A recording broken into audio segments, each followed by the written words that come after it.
Mo kí ẹ̀yin olùgbọ́ mi ní orúkọ Jésù Kristi Olúwa. Bó tilẹ̀ ṣe pé ọ̀rọ̀ òtítọ́ sọnù nínú ayé lónìí, ṣùgbọ́n Ọlọ́run ti mú ọ̀rọ̀ òtítọ́ rẹ̀ súnmọ́ àwọn ènìyàn láti ẹnu ikọ̀ àti ìríjú Ọlọ́run alààyè Evangelist Babatunde Samuel. Tẹ́tí gbọ́ kí o sì di alábùkún fún ní orúkọ Jésù Kristi. Jésù bẹ́ẹ̀ lásìkò ìwé Job. Open our Bible to the book of Job. Orí kejì ẹsẹ̀ ìkẹrin. Job chapter 2 verse 4. Job orí kejì ẹsẹ̀ ìkẹrin.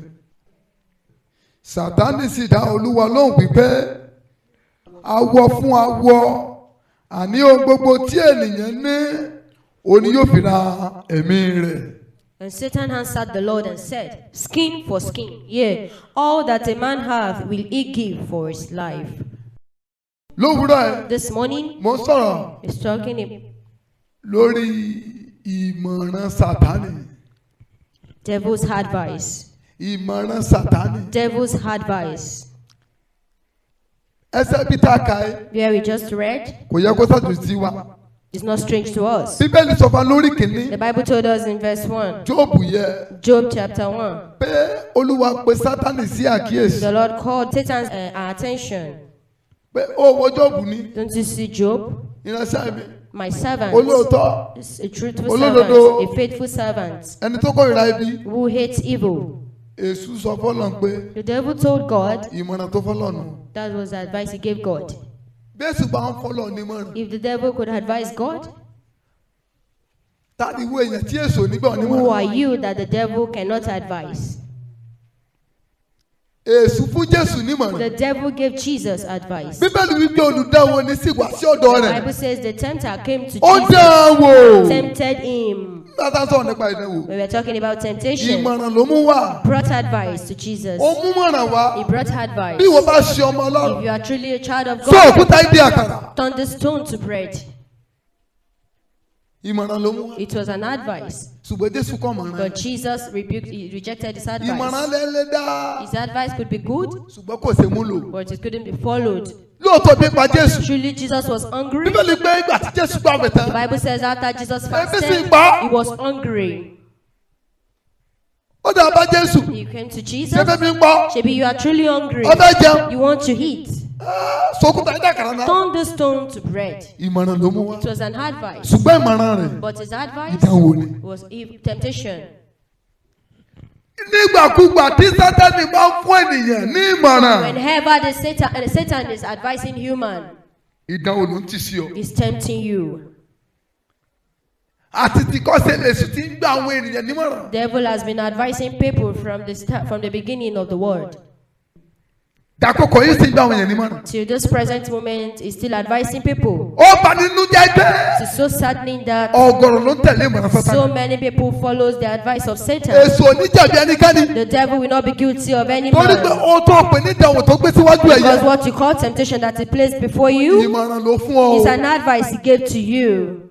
Ó fi tipá mú ọ sí. He didn't force you to take it. Awọ fún awọ. Skin for skin. Ní orí kìíní Jóòbù yẹ. Job chapter 1. Oríṣẹ́ lásán ni Jóòbù bẹ̀rù rẹ He said, ní. did Job fear you ordinarily? Wò ó. Look, Ó ti sọ gbàyíká. you have built a Ohun gbogbo lọ déédéé láyé wall rẹ̀. around him. Everything is going Wọ́n smoothly gbọ́ in his mo di yíká. life. You have built a wall Ẹ̀kọ́ around sani him. bẹ̀rù rẹ. And why won't he fear Ó ní you? wò ó nísinsìnyí. See now, Tẹ̀mí fọwọ́ mi kàn. let me touch Job. Bí kò bá ní bú ọ ní He ojú will rẹ̀. not deny you. Sátánì mú mọ̀ràn wá. The devil brought advice Wípé Jóòbù ó ṣe Ọlọ́run. that Job would truly deny God, Pé Jóòbù ó ṣe Ọlọ́run. that Job would deny him. Ṣùgbọ́n Ọlọ́run fẹ́ púrúfù fún But Sátánì God pé wanted to prove to Satan màá that gbọ́ ohun tó ń sọ. I will heed to your advice. Ṣùgbọ́n ohun tí mo mí tí mo fi sọ tí mo sọ fún But ọ. what I meant to say, what I said, Wàá rí i pé Jóòbù á dúró lórí you will ẹ̀. say that Job will stand on it. Ọlọ́run wá ní lọ́ba. Go and meet him. Ó pa ọmọ ẹ̀ mẹ́wàá lọ́jọ́ kan. Killed his 10 children in a Ó day. ro ohun gbogbo tó ní. He destroyed everything Job has. Síbẹ̀ Still, Jóòbù ò ṣe Ọlọ́run. Job did not deny God. ojú wa ti èṣù nípa ìmọ̀ràn tó mú Job wa. was so ashamed of his pé tí Ọlọ́run bá lè gbà ọ́ láàyè that if God could permit him kó o fọwọ́ káyé Jóòbù to touch Job's pé life, Jóòbù wá sí Ọlọ́run. that Job would deny God. Ọlọ́run fẹ́ púrúfù ignorance Sátánì. God wanted to prove Satan's Ọlọ́run ignorance. fẹ́ púrúfù Sátánì pé ó rọ́ọ̀gì ní God gbogbo wanted ọ̀nà. to prove him that is wrong in all ways. lójú Ọlọ́run gbà That was why God láti agreed ṣe ní tí Sátánì to béèrè. do what God devil Á tẹ̀lé requested. pé You will see Ọlọ́run ló borí. it was God that prevailed. á rí i pé Ọlọ́run sọ fún Sátánì God told Satan, gbogbo bó tilẹ̀ ṣe pé ìwọ dẹ mí sí láti rún láì ní ìdí. ẹ jẹ́ lọ sí verse 3. let's go to verse Job 3. orí kejì verse 3 yẹn. Job chapter 2 verse the 3. concluding part yẹn ni mo fẹ́ kákà. Ẹsẹ̀ tí ó gbẹ̀yìn. bí wọ́n tilẹ̀ dẹ mí sí i láti rún láì ní ìdí. Although thou moved me against him to destroy him without cause. bó tilẹ̀ ṣe pé Even though ìwọ mú ìmọ̀ràn wá I brought an pé advice kébì lè bá that I rún should destroy láì ní him ìdí. without cause. tí ẹ bá wò ó If you look, examine it, ìyẹn lè ní nínú ọgbọ́n orí with man imagination, ọlọ́sìn alẹ́ máa tẹ̀lé mọ́ra Sátánì. how could God follow the devil's advice? Ọlọ́run fẹ́ proof foolishness Sátánì. God wanted to prove his foolishness. lójó gbà ń tó sọ. That was how why he heeded his ìbáṣepọ̀ advice. Ọlọ́run kan tó sọ. Had it been God rejected what the devil said, kì bá lè sọ fún Ọlọ́run pé you wouldn't have told God. àìgbà mi láàyè mi You didn't permit me nínú ayé rẹ̀ in his life. òun lójó ọmọ sọ́tọ̀ sọ. That's why you're saying what you're saying. àìrídẹ̀wò rẹ̀ Not being àìrí ìpọ́njú rẹ̀ not being àìrí ìdààmú afflicted, rẹ̀ not being afflicted. ló jẹ́ kí Jóòbù lè dúró. That's why he could stand bó o bá jẹ́ uprightly. kí ojú Jóòbù rí mọ̀ bó If you allow him to see, yóò sọ nísinsìnyí. he will deny you at once. When God concluded his speech in verse 3, Ẹsẹ̀ amen. kẹta. Sátánì wá sọ fún The Ọlọ́run devil now verse 4. told God in verse 4, Ó láwọ̀ fún àwọ̀. skin for skin, Ohun téèyàn bá ní. which is whatever a man Yeah, has yeah, yeah. that he will use to redeem his own life. Ohun téèyàn bá ní. Whatsoever a man has. Ọlọ́run tó wá tún gbà láàyè God gé. now permitted him again Nítorí ọ̀rọ̀ tó tún sọ. because of what he said, Wípé àníṣe that still kò sí òtítọ́ ọ̀rọ̀ there is no truth nínú ohun gbogbo tó ń sọ. in what you said. Tọ́lọ́ máa gba èṣù náà láàyè lórí tiẹ̀ náà. God could permit the devil over your Wẹ́ẹ́ kó life tẹ̀ tó ti pọ́ lọ́rùn ó gba èṣù láàyè. before God even permitted the devil. Ọlọ́run ti wò pé He has seen that. sọ ọ́ dúró. Will you stand Ìmọ̀ràn Sátánì. Satan's advice? Ọlọ́run fẹ́ púrúfù fún Sátánì pé God wanted to prove to Satan ènìyàn ò lè that ra ẹ̀mí ara ẹ̀ a padà. man cannot redeem his own Bó ti life. wù kí ó le tó. No matter how Bó difficult, ti wù kó ṣe tó. no matter how difficult it is, Ènìyàn ò lè ra ẹ̀mí ara ẹ̀ no padà. man can redeem Kò his own sóko life. téèyàn lè ná. There's nothing a man can Kò spend. sóko téèyàn lè kó There's jọ. nothing a man can Tó acquire lè fi ra ẹ̀mí ara ẹ̀ that padà. can make him to redeem his life. Ǹjẹ́ wọ́n mọ̀ pé ó ṣe ní láàánú? Do you know that it's a pity Pé ìmọ̀ràn èṣù yìí that this devil's advice ni ọ̀pọ̀ ń tẹ̀lé nínú ìjọ is what lónìí. so many people are Pé ohun heeding téèyàn bá ní today? That whatsoever a man ìyẹn fi ra has, ẹ̀mí rẹ̀ padà. he used to Awọ redeem his fún awọ. life, skin for skin. Ohun tí ènìyàn bá ní It is what you yóò fi have ra ẹ̀mí rẹ̀ you padà. use to save your Jẹ́ sọ life. fún ọ. Let me tell you something. Òtítọ́ ò sí inú ọ̀rọ̀ There is yẹn. no truth in that Òtítọ́ ò statement. sí inú ọ̀rọ̀ There is yẹn. no truth in this Ọ̀pọ̀lọpọ̀ statement. ló ti tẹ̀lé ọ̀rọ̀ yẹn. So many people Wọ́n have ti followed parí it. ayé wọn sí They ọ̀run have àbájá. ended in hellfire. Ìjẹ́ ìmọ̀ pé nítorí ọ̀rọ̀ tí You Èṣù know sọ that yìí. because of this Ó statement, ló jẹ́ foundation ṣé o táyé ṣe lónìí. that has become the foundation of every evil act today. Làwọn kẹsẹ̀ gbàgbọ́ pé That's why so many people believe ènìyàn máa ń ra ayé gbé a ni. man can redeem this life. You have to use whatever you have O ní láti lo ohunkóhun tó o bá ní to have the word to yourself. láti rí ayé gbé fúnra rẹ. It is a life from the pit of hell. Irọ́ láti ọ̀gbun ìsàlẹ̀ àpáàdì wá. It is a life from the pit of hell. Irọ́ láti ọ̀run àpáàdì. Báwo la ṣe mọ̀ pé irọ́ ni? Why do we know it's a Báwo la lie? ṣe mọ̀ pé irọ́ ni Why ọ̀rọ̀ do we yìí? know it's a Ẹ jẹ́ lọ lie? sínú ìwé Matthew. Let's go to the book of Matthew. Orí 16 Matthew chapter 6 ẹsẹ̀ 26. verse 26. Matthew orí 16 ẹsẹ̀ 26. Nítorí pé èrè kí ni fún ènìyàn bí ó jèrè gbogbo ayé tí ó sì sọ ẹ̀mí rẹ̀ nù tàbí kí ni ènìyàn ìbá fi ṣe pàṣípàrọ̀ ẹ̀mí rẹ̀. For what is a man profited If he shall gain the whole world and lose his own soul, or what shall a man give in exchange for his soul? Sátánì ní awọ fún The awọ. devil says skin for skin. Ọ̀tẹ̀ ènìyàn bá ní. It is whatever a man Yóò fi ra ẹ̀mí ara. has, he used to redeem his Jésù life. sọ fún wa pé Jesus told us kò sí ní tí ènìyàn lè there fi is ṣe nothing a pàṣípàrọ̀ man can use ẹ̀mí ara rẹ̀. to redeem his life. A rí pé nítorí pé You see that? ọ̀pọ̀ fẹ́ ra ilé ayé gbé So fúnra. many people want to use what they have to get. Lẹ́lòmíì ṣe wọnú ẹgbẹ́ òkùnkùn lọ. That is why they entered into evil Lọ́pọ̀lọpọ̀ cult. pásítọ̀ ṣe wọnú ẹgbẹ́ ayé. That's why so many pastors Lẹ́sìn wọnú entered, ẹgbẹ́ ìmùlẹ̀. they entered Nítorí pé wọ́n kó èrò jọ. gather crowd to themselves. That is the reason why so many people are using cunning ways to have their way. Ó lọ́pọ̀lọpọ̀ àwọn obìnrin. That's why so many Nígbà tó bá dé ladies, campus. when they get to campus, Tí òbí òrówó rán wọn the léèwé parents mọ́. they don't have money to Àwọn sponsor ọ̀rẹ́ wọn wá sọ them. fún wọn pé If their friends will tell them, ìwọ lọ dẹ̀ náà. you are a fool. Ó ní tó lè máa fi sanwó You skul. have what you can use to pay your Ìwọ school ló fees. fẹ́ ṣe. You don't want to do it. A ní bí kíni. Like what? Wọ́n nígbà tó rẹwà tó. When you are this beautiful, Ara ẹ̀ ló sẹ́ẹ̀tì bí you are eléyìí. this pretty, Aláwọn sugar daddy we lọ́wọ́. have sugar daddies at Àwọn tí ó hand. tọ́jú ayé ẹ̀. Those that will take care of Àwọn your tó life. ṣe ọlọ́ṣọ̀ọ́. Those that will take care of beauty Ìyá by tẹ̀ your ń jẹ́ ọ́ life. gan. You are really Ọ̀ suffering. ti lè Oh. fáyìn. You are not even beautiful. Tọ́wọ́ bàbá ẹ̀ bá tẹ̀ ọ́. If this man should handle Láàárín oṣù you, méjì tó bá bá wọn within jáde. 3 months, Ara rẹ̀ ó máa dán bí gíláàsì your ní. body will be glistening. Lónú bá sì gbọ́. You will heat, she Torí will ló fẹ́ fi heat tó ní. because she wants to use Ó what fẹ́ she fi ra has ìwé. to buy Ó books, fẹ́ fi ra education. to buy education. Ọ̀pọ̀lọpọ̀ ẹlòmíì. So many Torí pé kó people, lè lọ abroad. because for them to travel Wọ́n abroad, engage in dubious they will way. engage in mokoroyi Láti lọ lu òyìnbó. to get to abroad. Ẹlòmíì á lu jìbìtì. Some people, they will dupe people. A ní bí tẹlifí ò bá bàjẹ́. They will say, man's life is not Tell me, destroyed. tell me, Another Oda. man's life cannot be better. Pé tẹlifí ò bá ṣe kí ni o. If one man's life Tí ò is bá not bàjẹ́. destroyed, another Tẹlifí ò man's lè life dá. cannot be Òun better. ẹlòmíì ṣe ń lu jìbìtì. That's why so many people are Láti dubious sọ̀rọ̀ ẹ̀dọ́ lọ́rọ̀. to make themselves rich. A ní Nàìjíríà tá a wà. They say this Nigeria you are, Ojú bọ̀rọ̀ gbọ̀rọ̀ owó èkùrọ̀. it's not everything is not easy.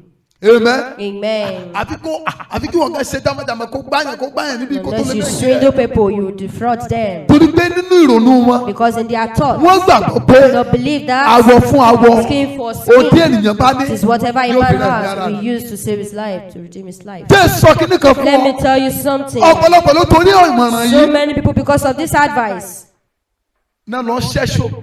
they did rituals. Yes, they involve in ritual. Wọ́n ṣẹ́ṣọ́ Ritualist. Torí pé wọ́n gbàgbọ́ pé because they believe ayé kan ló wà.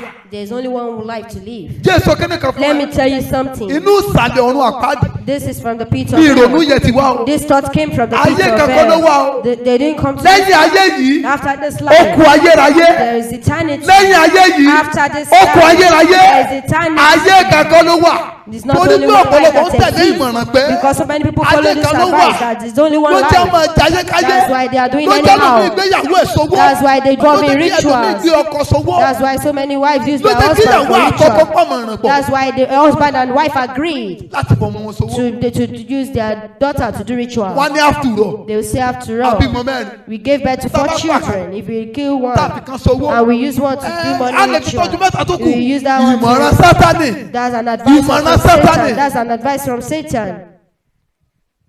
Ẹlòmíì ò níbi tá a ti ṣe tá a ti ń Some jẹ. people will say where we work is where we eat. A jẹ́ bricklayer. You're a bricklayer. Gbogbo tí ilé tiẹ̀ fi dókè. Everything he used to build Cement his o, own cement house is another man's cement. Tó bá ti lọ sáìtì. When he goes to Kò lè site, mọ́ fi sí ti sáìtì. he must visit a site. Láì gbé sìmẹ́ntì báàgì méjì mẹ́ta wá kéré. He will steal cement from sites. Orí olórí apá alágbá. Olórí kọ́lé.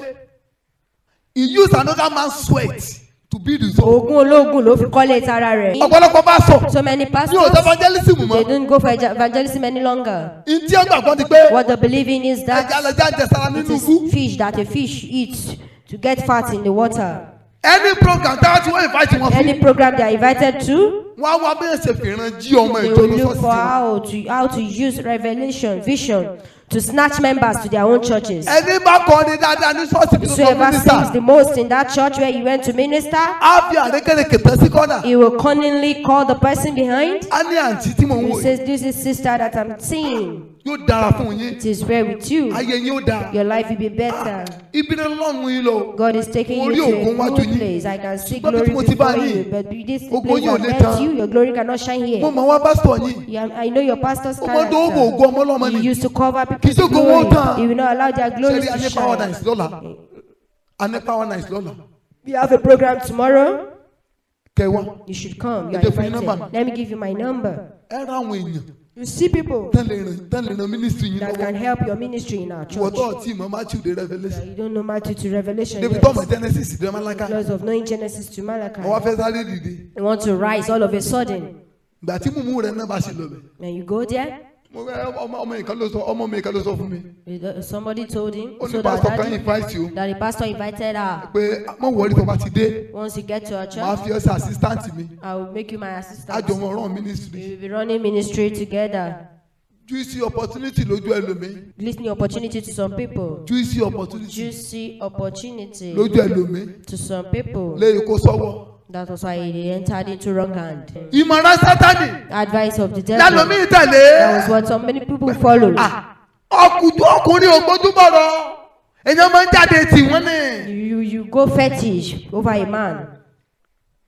Ọkùnrin gbọ́rọ̀ báwọn. So women don't just listen Wọ́n like lágídí that. burúkú. They are very stubborn. Tí ni wọ́n náà máa ń ṣe. They do what is in their mind. Ọkọ rẹ ní jòkó If you jẹ́. want your husband to Ọwọ́ akùnrin ẹ̀sẹ̀ rẹ obey ni you, o. you will go fetish. Irú bá ṣe ń bọ́kọ̀ rẹ sọ̀rọ̀ pé kó bọ̀ Like you are fọwọ́. talking to your husband, please help me wash plates. Kó bọ̀ fọmi sílẹ̀. Help me fetch water. Tó sórí kórì. He is refusing. Tó bá ti wá gbé jẹ́lẹ̀ lọ́wọ́. Once you give him what will make him calm. Kódà bọ́ bá lọ tọ́ dé. Gbàtọ́ Then ìdí go yóò and ti dáná come. fún ọ. By the time you get back from work, he has Christianity! already cooked. Christians. Olóyèlómi di lójó gbalẹ̀ babaláwo. That's why so many people went to Abali's Lójó lọ house. lé wòlíì. They went to pray for. Ìmájì kí ènìyàn máa lọ lé wòlíì. Imagine someone going to a prophet's Pé place. ká máa sòkùn fẹ́ fọ́kọ̀ That òun. please give me a charm of love.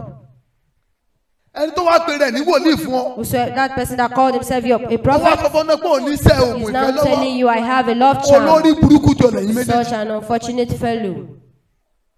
Ìwọ náà lọ́n lọ sọ́ọ̀sì. You said you are going to church. Wòlíì náà ló ń dá sọ́ọ̀sì The rẹ̀. prophet said he has a church, Ẹ wá lẹ́jọ́ ọmọ Kristi. and you both know Christ, Ẹ wá sókùn fẹ́ fúnra and yín. you are doing charms. for Olórí burúkú yourself. jọ nìyí. You are both unfortunate people. Afọ́jú A tó ń tẹ̀lé afọ́jú blind lẹ́yìn that méjì. is leading the blind. Ìmọ̀ràn Sátánì. The advice of the devil. Ọmọ mi bá dé skul. When a child, someone gets Torí pé ó kù díẹ̀ kó ń jáde. and sees it remain little Tí for you to lájọ́ lọ́kàn wá ní graduate. níbo kì í sojú mi láti jáde. They said, no, you cannot graduate. Àmọ́ gbọ́ pass. You know you really passed. Àmọ́ gbọ́ ní break. We know you really have good Ṣùgbọ́n àdá grades. òdúró. But we will stop you Torí a gbọ́dọ̀ lọ lára ẹ̀. because we must sleep with Àdádi you. Kìrìsìtẹ́nì ni mí. I'm a Christian, oh. Kí ló mi? What do you mean? Àmì iye irú yín tá a ti wó We balẹ̀. have so many of you that you have slept with Ṣé ẹ already. fẹ́ yàtọ̀ ni? Your own can be different. Bá rẹ̀ sẹ́gbẹ̀ẹ́. Tó bá fẹ́ jáde ní skul. If you want to graduate from this Tó fẹ́ school, kí làálàá àwọn òbí ẹ̀ sófo you lórí don't ẹ̀. want your parents' labor to be wasted Ó over yá your gbọ́n tá life. a sọ. You better heed what we are saying. Ìmọ̀ràn Sátánì. That was the devil's Adẹ̀rí advice. bí ọ̀pọ̀lọpọ̀ obìnrin nínú ìjọ. Some ladies in the Tí a church jẹ́ ọ̀dọ́. that they are youths, Náà dáwọn ọ̀ràn yìí o. they heeded this advice. Ní lẹ́kítọ́rà wọn ti lọ lórí The wọn. lecturers have slept Torí with pé wọ́n fẹ́ them graduate. because they wanted to Wọ́n fẹ́ ní graduate. They certificate. want to have certificates. Ìmọ̀ràn Sátánì. Devil's advice. Àwọ̀ fún àwọ̀. Skin for Ó skin. dé ènìyàn bá dé. Whatever a man Ní fi ra ẹ̀mí rẹ̀ has, padà. he used to redeem his Yàtọ̀ sí life. ọ̀rọ̀ olùgbàlà wa. Apart from the Jẹ́ word ká of tún wo ohun tí God, Bíbélì Savior, sọ. let's see what the Nípa Bible ríra ẹ̀mí says ènìyàn padà. about redeeming Ẹ one's já lọ sí ìwé life. Psalm. Let's go to Psalm Psalm 49. Psalm 49. Verse 6 to 8. Àwọn tí ó gbẹ́kẹ̀lé ọ̀rọ̀ wọn tí wọ́n sì ń ṣe ìlérí ní ọ̀pọ̀lọpọ̀ ọ̀rọ̀ wọn. Ṣé o ti gbọ́?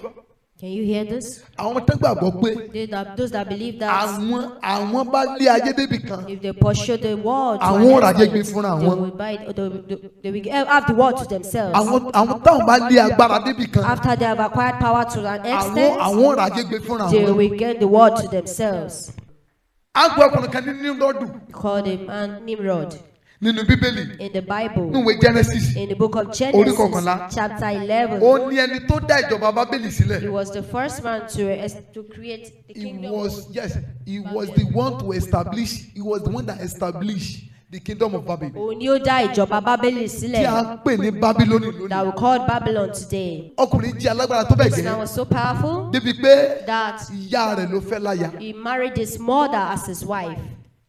Bíbélì pè ní ògbójú The ọdẹ. Bible called him a brave hunter. Àwọn kan Some people, ṣáájú ìrántí àwa yìí. before this Wọ́n ti lè generation, pawó. they have been pursuing Wọ́n money. lè gba agbára. They have been pursuing Bí òpin power agbára. to the end. Pursue power to the end of power. Wọ́n lé agbára dé òpin agbára. Wọ́n lé àṣẹ. They pursue authority Dé òpin àṣẹ. to the end of authority. Òpin àṣẹ Nàìjíríà. The end of authority in Nigeria Ó ní president. is president. Kò sí ní tó ṣe. There's nothing he Tí ò ṣe does gbé. that he doesn't go scot-free. Àbí bẹ́ẹ̀ kọ́? Ó ń lo òpin àṣẹ.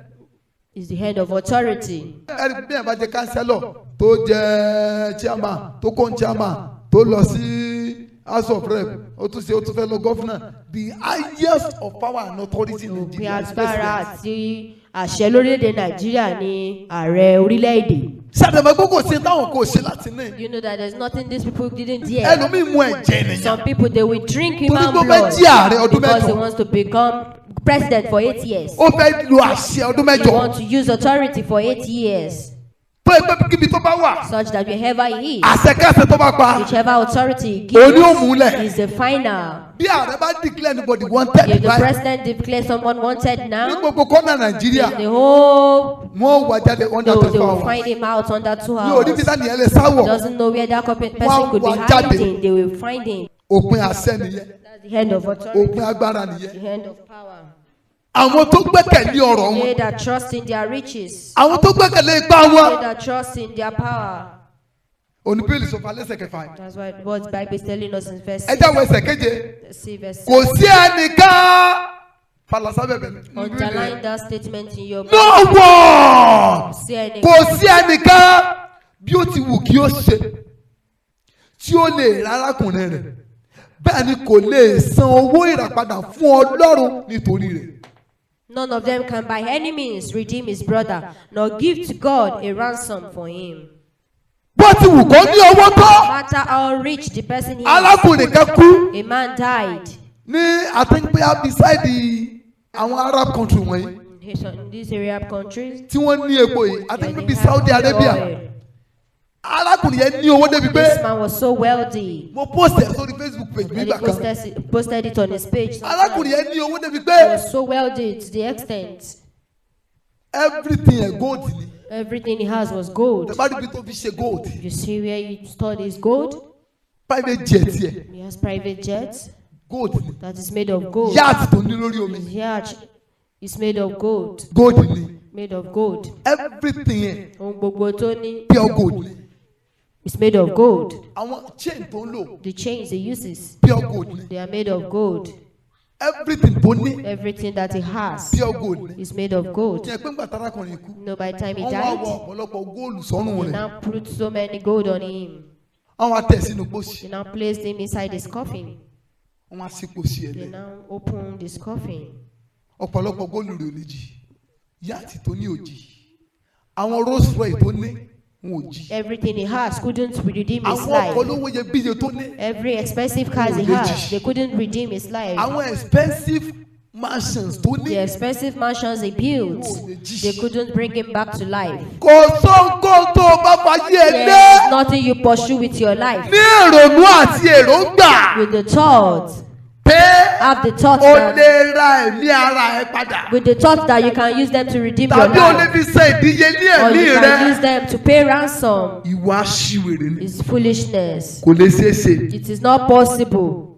Kò lè ṣeé ṣe. It cannot be possible. Àmì yìí ọ̀pọ̀lọpọ̀ ìwà bàjẹ́. There's so many evil hearts. Sẹ́lómìn ti wù. And so many people have Ẹlòmíì involved in, nítorí pé kò fẹ́ kú mọ́. because so many people don't want to Ó die. lọ sògùn They àìkú. went to do charms that will make them to live long. Ó lọ sògùn They àìkú. went to do charms, anti-death charms, Antidẹ́tì. anti-death Kò charms. sì sí nǹkan tí ń jẹ́ antidẹ́tì. There is nothing like ogun àìkú. Èmi máa ń tẹ̀pẹ́ ní èèbó but mo mọ̀ pé kò sí tó ń jẹ́ antidẹ́tì. There is nothing like ogun àìkú. No mortal is immortal. Kò sí ẹnìkan tó wà láàyè tí ò lè kú.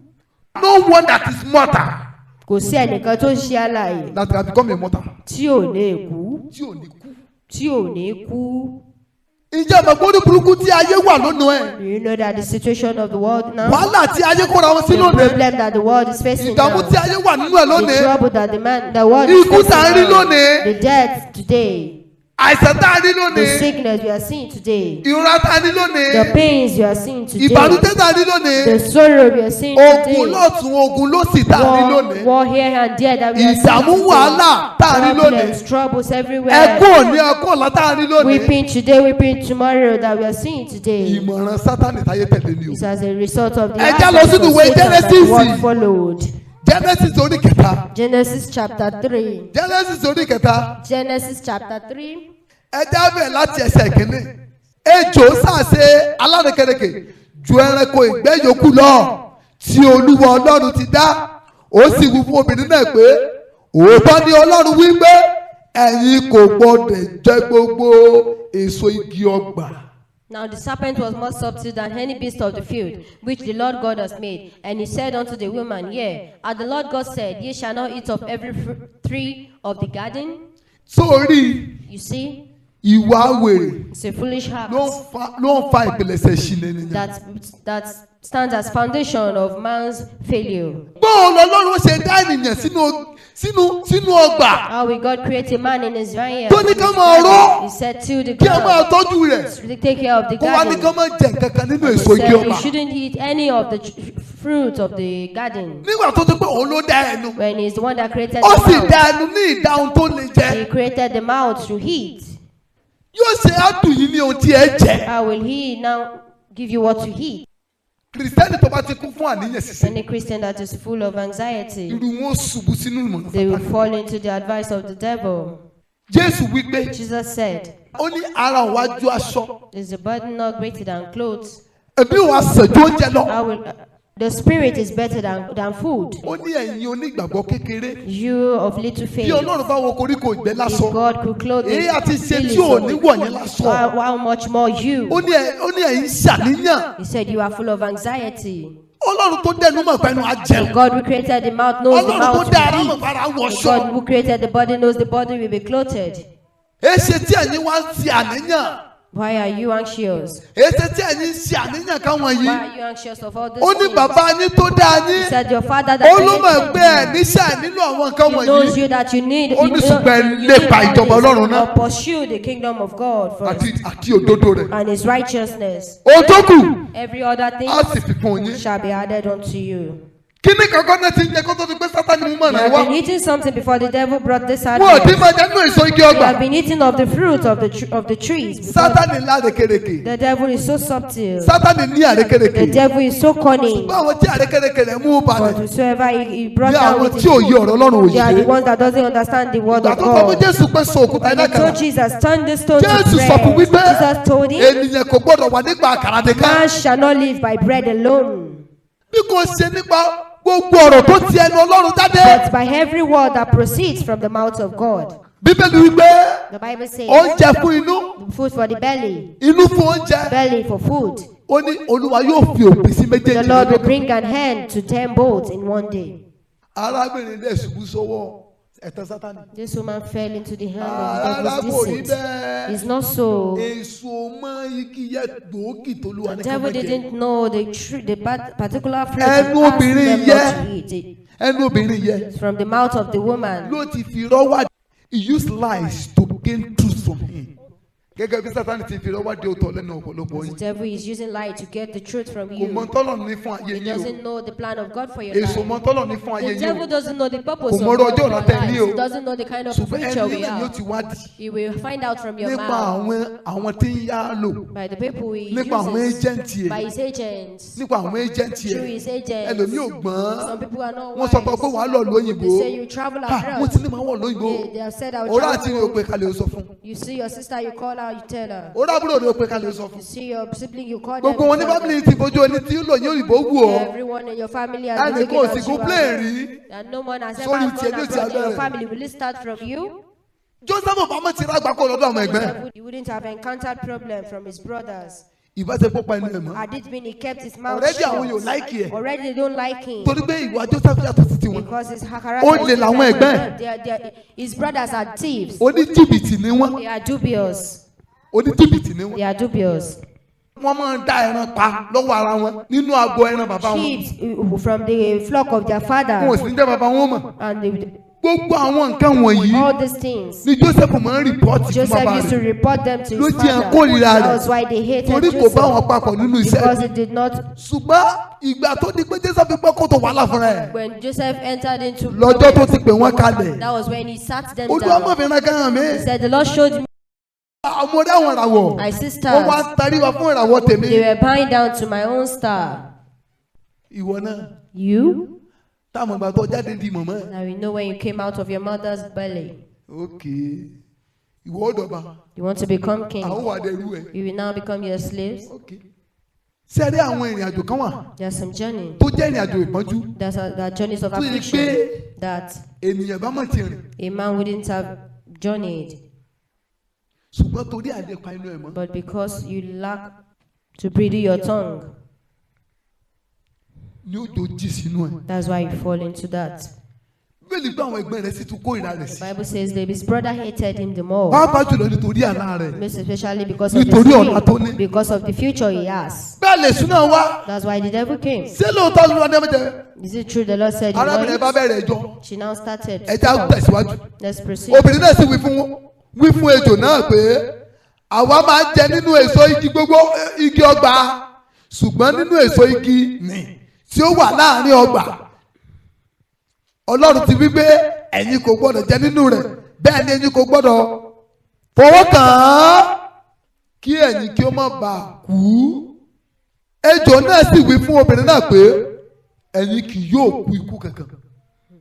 Ibi tíjà ti bẹ̀rẹ̀ ni o. That was very fighting. Ọlọ́run lẹ́ẹ̀kú God said you will die. tẹ́ bá di kíní. If you hate this, Èṣù lẹ́ẹ̀ni kú. the devil says you will not die. Ẹ̀mí tó ní ọmọ àjàyé. The spirit that says you should enjoy your Ikú life, kan mọ̀ wọ́rí. that you should not bother. Ọjọ́ ayé sì máa gùn náà. You will still live long. Jayé orí ẹ o. Enjoy your Ìwọ́n life. tọ́jọ́ dọ̀. You that you are a youth. Àwọn ni kò mọ múra bí opó. Now said you should dress like a Kò widow. mọ lo yẹ́rìngì, You kò should mọ not lo use earring. You pàtẹ́kì. should not use jewelry.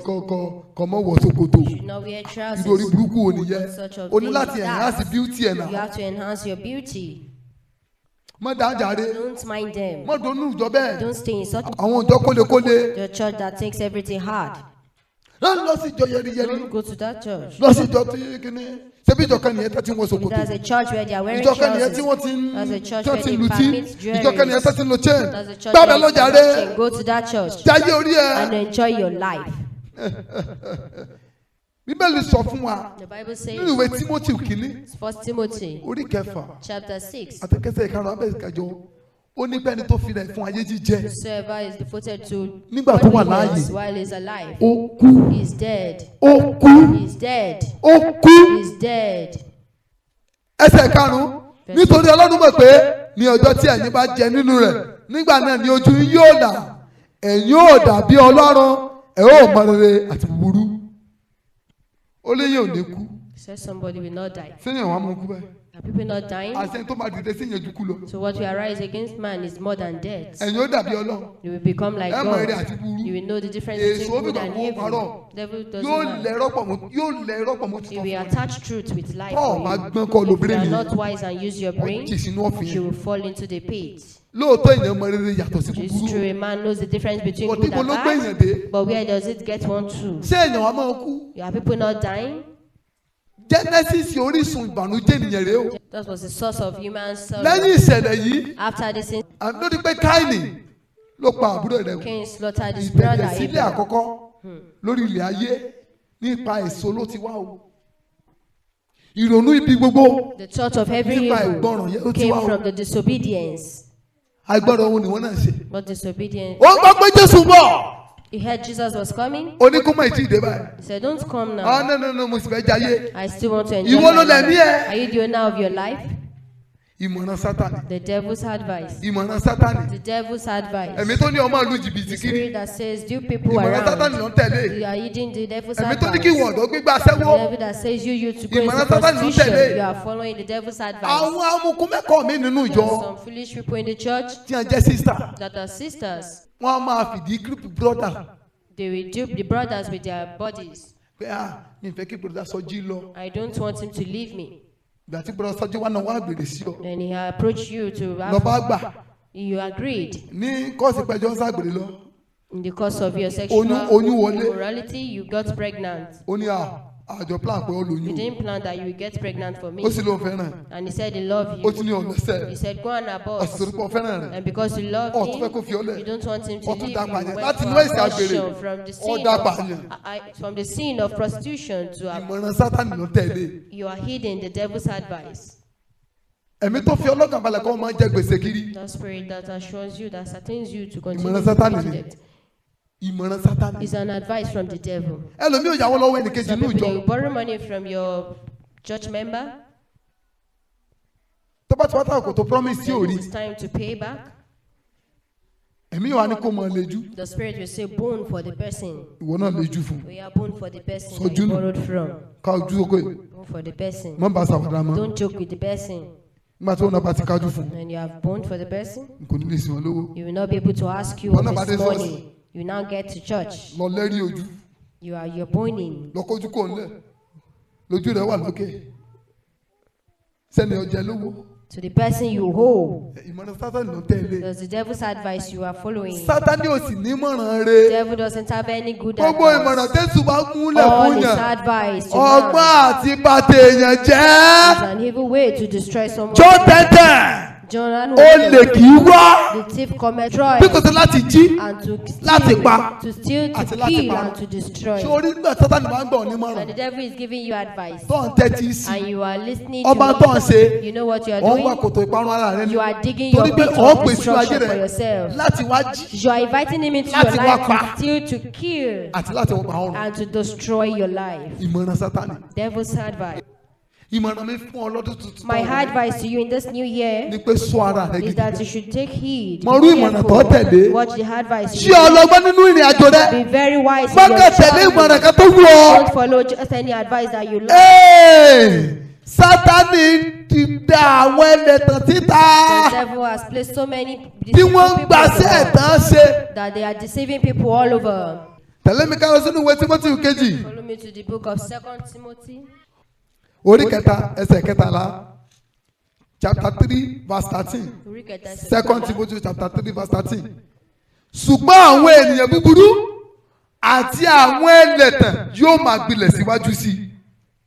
wọ́n ó sì máa tàn ní jẹ, a ó sì máa tàn wọ́n jẹ. But evil men and seducers shall wax worse and worse, deceiving and being deceived. wọ́n máa tàn ní jẹ, They will be deceiving people, a sì máa tọwọ́ èṣù tàn àwọn jẹ. and the devil himself will be deceiving them. ẹ rí i pé gbogbo àwọn ọ̀pọ̀lọpọ̀ àwọn wòlíì oníṣẹ́ There burúkú are so lọ́wọ́ ẹ̀. many prophets in the world. ìmọ̀ràn Sátánì náà tẹ̀lé. They are eating the devil's lẹ́yìn tí Jésù advice. ti kú lórí igi After àgbélébùú, Jesus has died on the ẹnìkan cross, tún ní ọlọ́mọ rẹ̀ yẹ lé wá. somebody says, go and buy me a ẹnìkan tún ní bed, kọ́ máa di ìrù ẹgbẹ́ fún ọ pé ọlẹ́gbẹ́. that you are possessed. pé wọ́n ní láti lọ ra àwọn nǹkan kan wá. You need to buy some items, bí àwọn ẹranko kan láti tètùtù. like some animals for kí ritual, ẹ̀mí burúkú lè fi ọ́ lẹ̀. for the evil spirit to leave ìmọ̀ràn Sátánì ni. you. Is the devil's advice. ìmọ̀ràn Sátánì ni. Is the devil's mo ní fídíò advice. kan lórí Facebook. I just saw a video on Facebook. lady yẹ pé àwọn The wòlíì lady called his prophet. ìjọ kan tí mi ò ní dárúkọ síta. Some certain churches. ó wá ní kí ẹ lọ sọ́ra yín gidi Go gan. and mind yourself. ẹ̀yin ọmọ àlè burúkú You yìí. this bastard. ó nígbà tó ń mọ̀ yín. When she knew you. ló ń dọ́dọ̀ yín lẹ sọ fún òun lẹ́gbẹ́. When she got to you, you told her she was ẹ ti dùn ẹgbẹ́ possessed. fóun. some spiritual rituals. gbàtà àdúrà tán dìrò ẹgbẹ́ tán. After that, lórí gbé ẹ̀mí burúkú yọ lẹ́nu gidi gan. evil spirit was really tormenting her. Jésù wípé Jesus said, ìjọba kí ìjọba tó bá yapa síra rẹ̀ any kingdom that is divided against kò ní itself dúró. shall not stand. òkùnkùn ò lè lé òkùnkùn jáde. Devil cannot pursue devil out. Darkness cannot pursue darkness out. nígbà tó lọ lọ́ọ̀dì èṣù. When they said you are possessed with ẹ tó evil wá ní kó lọ dìrò spirits, ẹgbẹ́. and they said they should give you do ritual for you. kó lọ sí fẹ́ bọ́. How do you want to be lẹ́yìn ìgbà free tí fi Jésù ṣètùtù after lẹ́ẹ̀kan Jesus ṣoṣo. has been offered a sacrifice for once? gbogbo ẹni tó yẹ pé dẹ̀ bá ti rọṣẹ́ Or you that want to you buy soap, tẹ́ ẹ bá ti róróró. until you buy anointing oil, Òróró ìyọ́nú. anointing oil of favor, Òróró oríire. anointing oil of fortune, Òróró kí n ṣẹ́gun ọ̀tá. oil of victory. Tí o bá ti rà sílẹ̀ ti If you yín. have not bought it in your house, Ẹ̀yin ò tí ì ṣẹ́gun lójú you ara have yín. not conquered. Oh. Ìmọ̀ràn èṣù lẹ́ ń tẹ̀lé. That's an advice of the devil you are taking. Ó gbẹ́ tẹ̀ ń lọ wòlíì. You that you are going to prophet's house, Tẹ́ ní ẹ̀yin lẹ́bọ. they are asking you to do rituals. Tẹ́ ní ẹ máa gbẹ́bọ lóru. They said you carry sacrifice in the middle Ìmọ̀ràn of èṣù lẹ́ ń the tẹ̀lé. night. You are following the devil's advice. Ẹ bá tẹ̀ tẹ̀lé tẹ̀ fi kú. And if you follow it until you die, Ọ̀run àpáàdì lẹ́ parí ayé you are yín sí. heading straight for hell. Ó dára kẹ́ ẹ ronúkú àdàbà. It is better you repent Kẹ́ ẹ fi ayé yín fún Jésù. and you give your life to Nínú Jesus. ọdún tó wà yìí. In this new year, we Bẹ́ẹ̀ ká máa have, sọ pé ọ̀nà kan wà. if somebody tell you there is a way Tó lè gba tètè lówó. that you can use to Make money. make money In a fast easily in a fast way, Ìmọ̀ràn èṣù ni o. it's an advice of the devil. Jọ má tẹ̀lé o. Please don't follow Gbogbo it. àwọn ọmọ tí ń ṣe yahoo yahoo. All these Yahoo boys, Ìmọ̀ràn èṣù náà ń tẹ̀lé. they are following the devil's advice. Yahoo yahoo ò sì sí mọ́ báyìí. And Yahoo doesn't exist again. Yahoo plus ló kù. Yahoo Plus is what we have now. Yahoo plus ẹ̀yìn ẹ̀sìn rèé. And the plus behind it Ẹ̀jẹ̀ ni. is blood. Tí ká ní ọlọ́mú ya ẹ̀ wá. Like they say, you should go and Lọ bring mú your àǹtí ẹ̀ mother, wá. bring your sister, Lọ mú ẹgbẹ́ ẹ̀ wá. bring your brother. Ẹ̀yin tẹ́lẹ̀ ẹ̀sìn mẹ́kẹ̀ owó lórí íńtánẹ́ẹ̀tì. You that said you are making money on internet Through Yahoo yahoo. through Yahoo. Èṣù ló ń gbówó fún yín. It's the devil that is giving you the Kì í money. ṣe èèyàn. It's not human. Wọ́n pe àwọn kan ní Lekki billionaires. You're billionaires. Bóyá tẹ̀tí kú bá mi ò mọ̀. Maybe they are dead. Doesn't Àti know. ẹ̀rí lè mọ̀ òótọ́ ọbẹ̀. And we don't even know the truth of Torí the gbà kan wà tán matter. ní 7 days ló kù tán máa fi kú. When they were alive, Ó they tún told dá them they after have 7 days 7 days àtúntò to tún sọ fèsì. live. After 7 days again, we saw them again. Olúmbà náà ní ẹni tí ẹni tó ń lọ fáwọn olówó. Half woman half spirit bí nǹkan náà pé ẹni tó ló mọ̀ wọnú ẹgbẹ́ yẹn wọ́n lẹ́nu ẹ̀ ti kú báyìí. The person that initiated them into the cult is dead now. Kò sí owó táwọn wọ̀nyí ò ní. There is no money, they don't Wọ́n fi have. Kuwait shut down club. They use their wealth to shut down a club. Kuwait currency is one of the most expensive currency in the world. Jẹ́ owó ọ̀kan lára owó tó wọ́n jù In nínú fact, ayé. dollar ò lè stand the rate yẹn. Dollar cannot stand the rate. Ṣùgbọ́n ikú dé báyìí. But death came. Wọ́n á bẹ̀rẹ̀ sí ní mọ́tò wọn.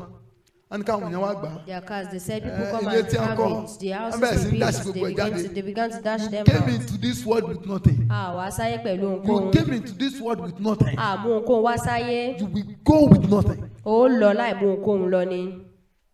Àwọn bàbá yẹn ní pé nígbà táwọn bàbá yẹn express grievance ọkàn wọn. When these guys were expressing their grievances, Wọ́n ní pé inbox àwọn ti kún gidi gan. they said their inbox was Pé full àwọn of wọ́ndà pé messages. àwọn kan sọ fáwọn pé Some people were káwọn wá mú telling àwọn them, wọ ẹgbẹ́ olùbọ̀lùbà. please come and initiate me into this Nítorí cult. pé àwọn gan ìbànújẹ́ ló jẹ́ fáwọn What káwọn is wọnú ẹ̀. making us to be sorrowful? Àwọn tún ara wọn tó sọ fáwọn pé We have káwọn wá some wọnú people ẹ̀. that are telling us to bring, please initiate them.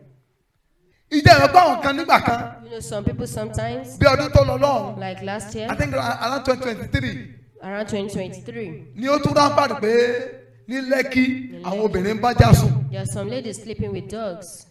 Per night $1 million. Alẹ́ ọjọ́ kan wá gba mílíọ̀nù kan. Ọ̀pọ̀ àwọn tó ń bá jà sùn gbà yẹ wọ́n ní sinmi bẹ̀rẹ̀ sí ń gbẹ̀kú. So many of them that slept with You want dogs. to trade with the devil.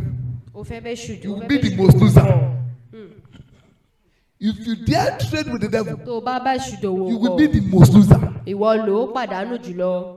Ẹlòmíì ò ṣerú ẹ̀rí o. Some people they have not done that In before. fact, àwọn kan náà ni ó tàn sí. Some people they will Tó bá deceive. lọ 2 night stand $2 million nìyẹn. You go for 2 night stand, that's 2 million naira. Láìpẹ́ láìsọ̀. Ìmọ̀ràn Sátánì. Devil's advice. Ìmọ̀ràn Sátánì It's devil's advice ló jẹ́ àwọn èèyàn believe pé that made people to believe àìsíṣẹ́ joblessness in the town ló jẹ́ káwọn dáǹsì tún àti mọ jíyàn is bí what made them to dance to the tune of kidnapping people, láti mọ bèrè ransom. that make them to demand Tó for ransom. tábà gbọ́ ọ̀pọ̀lọpọ̀ wọn yẹn mú. If they could arrest so many of them, Wọ́n ní graduate làwọn. they will say, I'm a graduate. Ìgbà tí òṣìṣẹ́ ló jẹ́ àwọn lọ́mọ. Joblessness turned me into a kidnapper. káwọn ọmọ jíyàn. That's why we are kidnapping. káwọn ọmọ bèrè ransom. We should be demanding ransom. Ìmọ̀ràn Sátánì. It was the devil's Ìmọ̀ràn advice. Sátánì láyé tẹ̀lé dé kò ní The tẹ̀lé. devil's advice is what the world ó lọ́pọ̀lọpọ̀ pásítọ̀ tẹ̀lé. that so many pastors follow. Ìmọ̀ràn Sátánì. It is the devil's bẹ́ẹ̀ bá ti advice. wàásù tọ́jú. After preaching the àwọn truth, èèyàn máa sá lọ so náà. many people will run. mélòó ló máa kù mọ́ How yín. many congregations will you Ìjọba have dáwọ́rọ́. left? The church will be scanty. Ìmọ̀ràn Sátánì. It's the devil's ọ̀pọ̀lọpọ̀ advice. pásítọ̀ ti tẹ̀lé. So many pastors today wọ́n ti have gbàgbé followed Ọlọ́run tó their pè advice. wọ́n. They have forgotten the wọ́n God bara who wọn called wọ́n bara them. wọn lójú jẹ́. They destroyed they disappointed themselves. kọ́ni ẹnì kò lè bọ́ náà lójú jẹ́. You cannot disappoint God. wọn ò sòótọ́ mọ́. They no longer say the truth. gbogbo wọn ti bẹ̀ẹ́. They have ọ̀pọ̀lọpọ̀ wọn ti bẹ̀ẹ́. so many people of them. They have been doing otherwise. They've compromised. lọ́dún yìí This way, ṣọ́ra fún ìmọ̀ràn Sátánì. beware of devil's advice. lẹ́nu iṣẹ́ rẹ̀ At your workplace, ṣọ́ra fún ìmọ̀ràn Sátánì. beware of the devil's o lè má lò wọkọ̀ advice. lọ́jọ́ tó bá débi iṣẹ́. You may not have money for transport when we get to work. kó ipẹ́ ẹsẹ̀ lọ́fẹ̀ẹ́ lọ́bi iṣẹ́. That you trek to your office kí kọ́lígì ẹ̀ka gbé ẹ pé and your colleague will call you. mo ti rán àbáṣe wọn rówó. I've seen the ways by which we make money. ọgọ́ òmò yìí wá. The boss does not know our worth. torí náà Because of that, àwa ti tàn kábà. we have to sell this item. àfọwọ́kù. We had money to it. ayọ̀ ti wà sẹ́yìn. We remove our own. tó o bá dán wò If you try such, ìmọ̀ràn Sátánì ló tẹ̀lé. it's the devil's advice you are following. kì í sì sún wọn fún wọn. It doesn't kò suit sẹ́ni them. tó tẹ̀lé ìmọ̀ràn Sátánì. No man has ever followed Tí the ò ní devil's jìyà advice lọ́pọ̀lọpọ̀. that will not suffer a lot. Ádámù àti Éfà tẹ̀lé. Adam and Eve did Wọ́n follow jìyà the devil's lọ́pọ̀lọpọ̀. advice, they suffered Judas a lot. tẹ̀lé. Judas followed his Ó kúkú advice. ẹ̀ṣẹ̀. He died. dìde lórí ẹsẹ̀ rẹ̀. Rise on your feet. Olúwa lọ́dún yìí. Father, this year, má jẹ́ tẹ̀lé ìmọ̀ràn Sátánì. don't let me follow the devil's advice. gbogbo ọ̀nà. All my ways, gbogbo ọ̀nà. all ways. tí Sátánì lè fẹ́ lò. Devil might want láti to tàn mí kò lẹ́yìn rí Ọlọ́run. me from you. má Lord. jò ṣeéṣe ó yá gbàdúrà. mo nígbàgbọ́ pé Ọlọ́run ti fọwọ́ tọ́ ayé rẹ nípasẹ̀ ọ̀rọ̀ Ọlọ́run alààyè tí o gbọ́ tán yìí.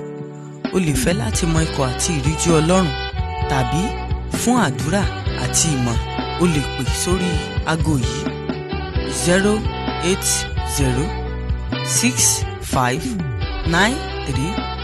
08065935539. ẹ máa tẹ̀síwájú nínú oore ọ̀fẹ́ Kristi. láti gbọ́ onírúurú ìwàásù ọ̀rọ̀ Ọlọ́run mìíràn tí ń ṣe oúnjẹ ẹ̀mí o lè kàn sí wa lórí ẹ̀rọ ayélujára yìí tí ń ṣe YouTube channel wa Evangelist Babatunde Samuel. bákan náà lórí Audiomack Evangelist Babatunde Samuel. ẹ ṣé púpọ̀.